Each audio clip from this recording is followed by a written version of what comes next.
I used to think budgeting was something only ultra-disciplined people did. The kind of people who color-code their lives and never let anything slip. But one morning, I looked at my bank balance and felt this quiet panic rising in my chest. It wasn't that I didn't make enough. It was that I had no idea where my money went. And that feeling of being out of control was starting to spill into everything else. That's when I decided I had to change something. Not tomorrow, not next month, but right now. So I sat down with a blank sheet of paper and told myself I'd create a real budget and actually stick to it for once. The first thing I noticed was how uncomfortable it felt to look at my spending honestly. It felt like pointing a flashlight into a messy closet I'd been pretending wasn't there. My habits weren't dramatic, but they were constant. Little coffees, late-night takeout, subscription fees I forgot I even had. Money leaking out through tiny cracks I never cared to seal. I wrote everything down, and for the first time in a long time, I wasn't guessing anymore. I was confronting reality. The numbers didn't lie, and they didn't care about my excuses. I remember sitting there thinking, Alex, how did you let it get this far? But the truth is, I hadn't let anything get far. I had just never paid attention. And attention changes everything.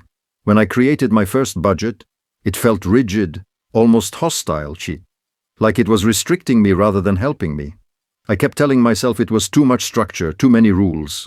But over the next few days I realized the real challenge wasn't the budget itself. It was my resistance to change. I wasn't used to telling my money where to go. I was used to letting it wander, and wandering money always disappears. I categorized everything: food, bills, savings, fun. I decided on limits I thought were reasonable, and I promised myself I'd try for at least a week to stick to them. No excuses. No, I'll make it up later. Just honesty and consistency. The first few days felt surprisingly empowering. I said no to things I normally said yes to without thinking. I cooked instead of ordering in. I walked past small temptations and reminded myself of the bigger picture, but then came the small failures, the moments I slipped without even noticing. I bought a snack I didn't budget for. I paid for a ride home instead of taking the bus. And I felt that familiar sting of guilt settle into my chest. I thought about giving up, because part of me believed that if I couldn't do it perfectly, I shouldn't do it at all. But later that night, as I looked at the numbers again, something clicked. I realized that budgeting wasn't supposed to be perfect. It was supposed to be directional, like a compass keeping me from drifting too far off course. My slip-ups didn't erase the effort I was making. They were part of the learning curve, part of understanding myself, my impulses, my patterns. And once I accepted that, everything became a little lighter. I started to appreciate the small wins, the meals I made at home, the nights I chose rest instead of mindless spending, the growing calm I felt when I checked my balance and didn't immediately panic. I understood then that budgeting wasn't about restriction. It was about clarity.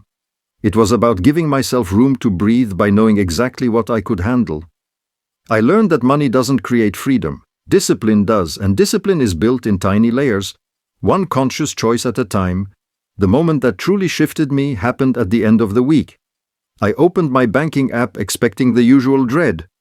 But instead I felt this gentle surprise wash over me. I had spent less, saved more, and for once I wasn't trying to justify anything to myself. The numbers reflected someone who cared, someone who was trying, someone who wasn't running from their life but stepping into it with intention. I felt proud, not because I had been perfect, but because I had been consistent. That pride grew into motivation, and that motivation grew into a quiet sense of hope, the kind that whispers, "You can actually do this. You're not as lost as you think." Sticking to my budget didn't magically fix everything. I still have moments where I drift. Days where I forget my own rules, nights where impulse wins again.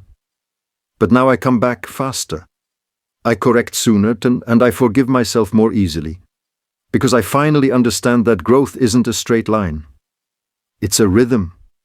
A slow, steady beat of trying, failing, learning, and trying again. And every time I choose to follow the plan I created, I feel a little stronger, a little clearer, a little more like the version of myself I want to become. If there's one thing this journey taught me, It's that discipline is a form of self-respect. And creating a budget isn't about limiting my life, it's about shaping it, guiding it, honoring it. I'm not done yet, not even close, but I'm not afraid anymore because I finally have direction, I finally have structure, and I finally have proof that small choices add up to something real, something steady, something I can build on. So here I am, Alex Carter, still learning, still adjusting, still choosing to show up for myself even when it's uncomfortable. Especially when it's uncomfortable. And if you're listening to this, I hope you feel a little less alone in your own journey because change is slow, but it's real. And it starts with the tiniest decision to not run from your life anymore. To face it, shape it, and grow with it one choice at a time. I'm fixing my life little by little, and you can stay if you want to see how far I get.